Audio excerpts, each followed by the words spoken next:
Oi, aqui é a May e hoje eu vou falar pra vocês sobre o processo de escrita do meu livro Dragões de Vidro Não Podem Nadar, um livro de fantasia que eu escrevi junto com meu noivo. Se você gosta de conteúdo sobre escrita, não deixa de acompanhar o Chá de Prosa se inscrevendo aqui no canal e ativando o sininho para receber novas notificações de vídeos e também já dá like nesse vídeo pro YouTube saber que esse é o tipo de coisa que você gosta de assistir. Dragões de Vidro Não Podem Nadar foi um livro que eu escrevi junto com meu noivo, Sol Coelho, no ano passado.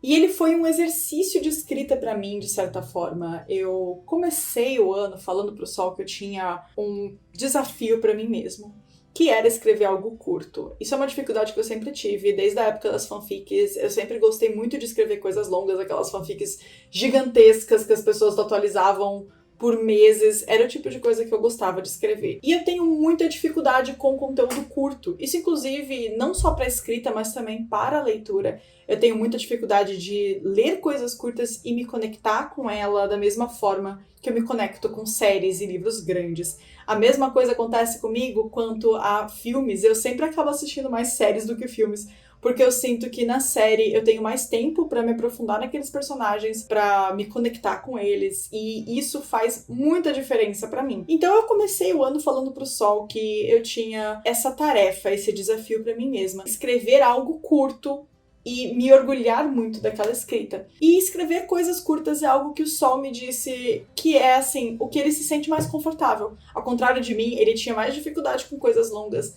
e era mais acostumado a escrever histórias mais curtas. E aí eu pedi pra ele me ajudar, então esse aqui acabou sendo o resultado de um exercício de escrita que eu tive com a ajuda do meu noivo. E a gente começou a desenvolver a história deles no começo do ano passado. A gente começou a pensar que tipo de história a gente queria escrever. E eu me lembro que no começo do ano passado a gente teve uma reunião com a nossa gente, em que a gente apresentou quais eram as histórias que a gente pretendia escrever e desenvolver ao longo daquele ano. E essa história era uma delas, era a história de dois dragões que viajavam juntos, e um deles era um dragão que tinha uma doença que faria ele se transformar em vidro. Até então a gente ainda não tinha o panorama da história, a gente não tinha a ambientação da história e os detalhes dela. A gente tinha pensado em escrever sobre dragões porque é uma das criaturas mágicas que a gente mais ama. E a gente queria colocar isso em uma história de alguma forma, mas a gente queria que essa história, primeiramente, tivesse a nossa cara. E, em segundo lugar, que essa história tivesse uma personalidade diferente. E que ela não fosse só uma história sobre dragões, uma coisa meio Game of Thrones. A gente queria algo que fosse único, de certa forma, que tivesse uma personalidade diferente.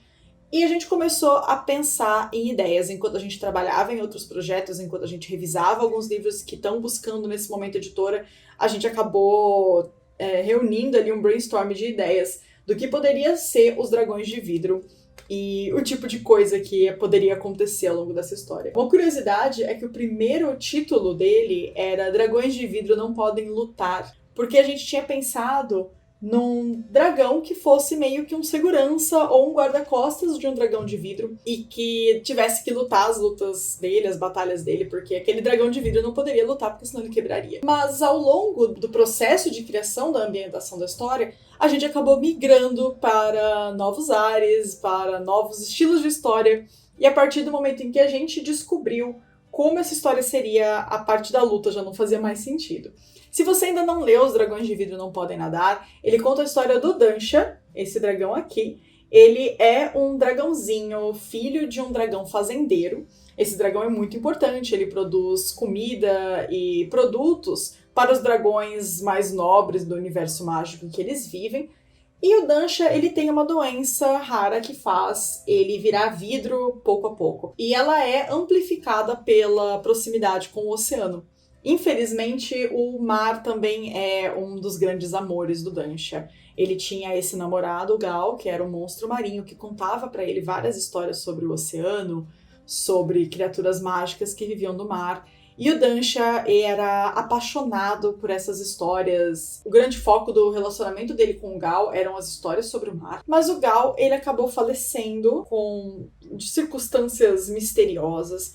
E a ossada dele ainda repousa aqui em Ponta da Praia, a praia que o Dansha costumava visitar para encontrar com ele. O que acontece é que todos os anos essa ossada do Gal é presenteada com flores por alguma criatura que o Dansha não sabe quem é. O Dansha, ele também tem um relacionamento proibido com o Rubio, que é o capataz da fazenda do pai dele. O Rubio também é um dragão e ele, por ser o capataz, obviamente não é a primeira escolha que o Teodoro, o pai do Dansha, teria para ser, assim, o par romântico do filho dele. Mas ele não tem muita escolha, porque o Dansha não é o tipo de dragão que espera autorização para fazer as coisas que ele quer. Sabendo que o pai dele é muito protetor e que vai começar a limitar as viagens dele pra praia por conta da doença e do avanço da doença que faz ele virar vidro, ele resolve viajar uma última vez junto com o Rubio pra ponta da praia para curtir o oceano um pouco mais. E quando ele chega lá, ele vê novamente flores na ossada do Gal.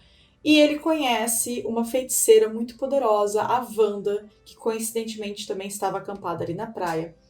E a Wanda diz que ela pode ajudar eles a descobrir um pouco mais sobre o que aconteceu com o Gal. Outro personagem muito carismático da história, além desses três, é o Coxinha, a galinha de suporte emocional do Dansha, que é a galinha de estimação dele.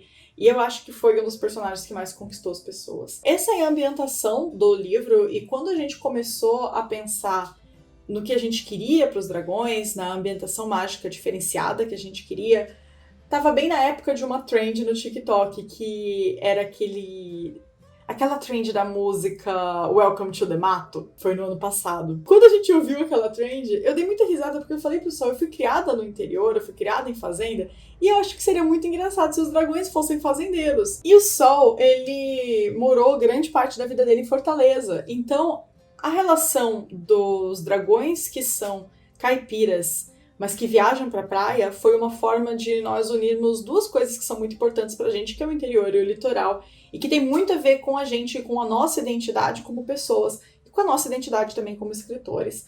Eu achei que foi uma experiência incrível pra mim, porque eu pude pensar muito na questão do sotaque deles, e das palavras que eles usavam, e dos termos que são muito de interior pra mim. Então, eu gostei muito de ficar mexendo na questão da fala deles, e cara, eles são dragões, mas eles são dragões que vivem no campo.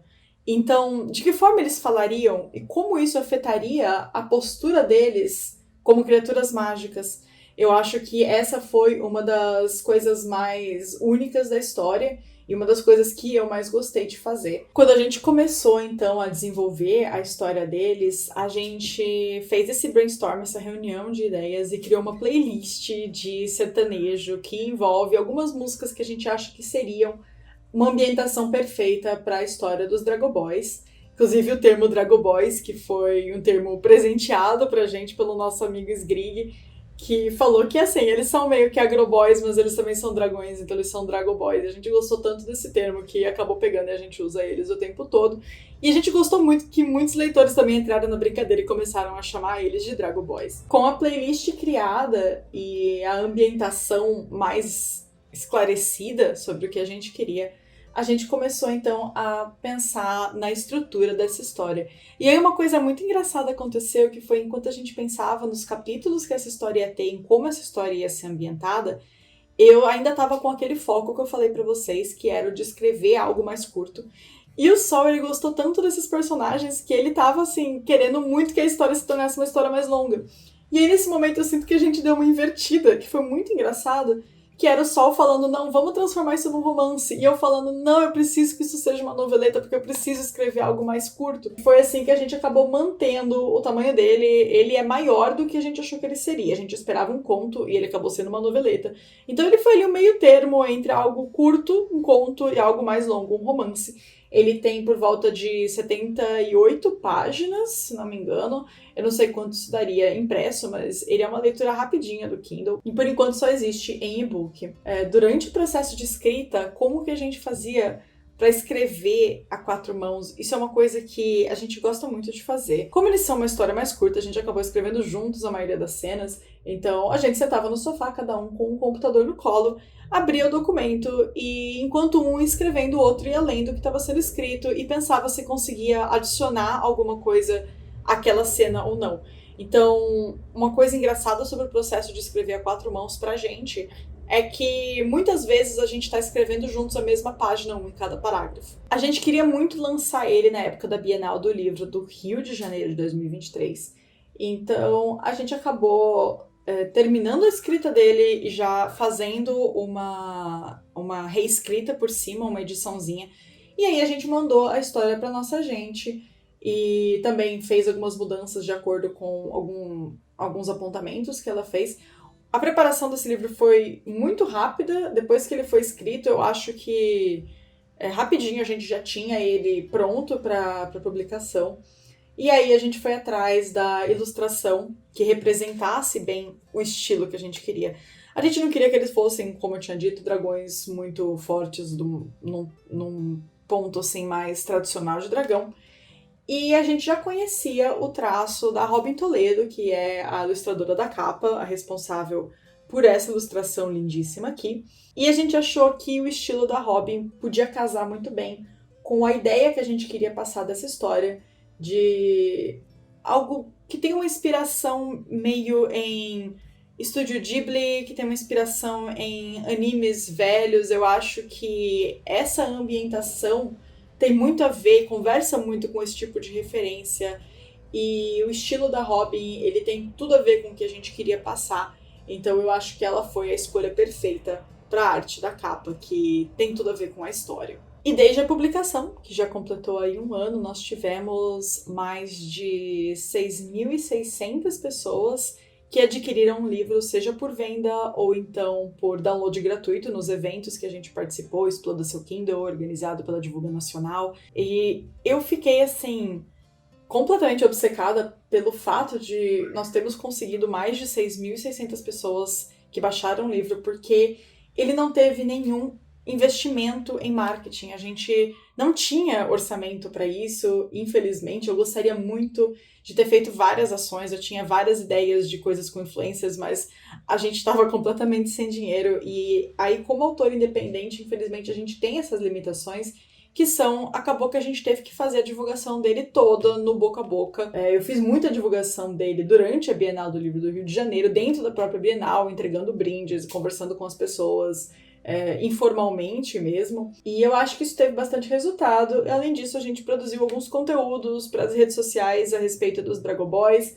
Não foi muito, eu acho que se a gente tivesse feito isso agora, talvez a gente tivesse feito com muito mais planejamento. Eu acho que a gente acabou não planejando tão bem as ações de marketing dos Dragon Boys, mas mesmo assim, cara, 6.600, pra mim, como autor independente, é um número muito cativante, é um número muito maravilhoso. Então, eu gostei muito do processo de escrita dos Dragon Boys e de como essa história me fez crescer como autora, porque me colocou um novo desafio de escrever uma história curta e me deixou muito feliz com o resultado. Quando eu vejo o arquivo dos Dragon Boys hoje em dia, eu acho que não teria nada que eu teria escrito diferente. Ele é o que ele é pra ser. Ele é o que a gente queria que ele fosse. A história tem o ritmo que a gente queria. E eu sinto que era exatamente esse tipo de literatura que a gente queria colocar no mundo no momento em que a gente escreveu os Dragon Boys. Então eu sou muito feliz com o resultado desse livro e muito feliz por essa história ter encontrado tantos leitores e ter cativado pessoas, e por muitas pessoas se dizerem do fã-clube do Coxinha. Eu também sou fã-clube do Coxinha, 100% galinha de coleira, uma das coisas mais maravilhosas e únicas dessa história. E é isso, gente. Esse foi mais ou menos o processo de escrita de Dragões de Vidro Não Podem Nadar. Eu queria muito falar dele aqui, porque eu ainda não tinha falado dele no canal. O processo todo dos Dragon Boys aconteceu enquanto eu tava no hiato do Chá de Prosa. Então, fiquem aí com esse vídeo de uma autora muito, muito, muito feliz por ter conseguido vencer esse desafio de escrever algo curto e de ter ficado feliz com o resultado e de estar, assim, até agora muito radiante com tudo que os Dragon Boys conquistaram. E eu espero que eles conquistem muito mais leitores. Então, se você ainda não leu Os Dragões de Vidro Não Podem Nadar, aqui embaixo na descrição do vídeo tem um link pra ele na Amazon. Ele custa menos de R$2, então é super tranquilo pra quem quiser fazer essa leitura.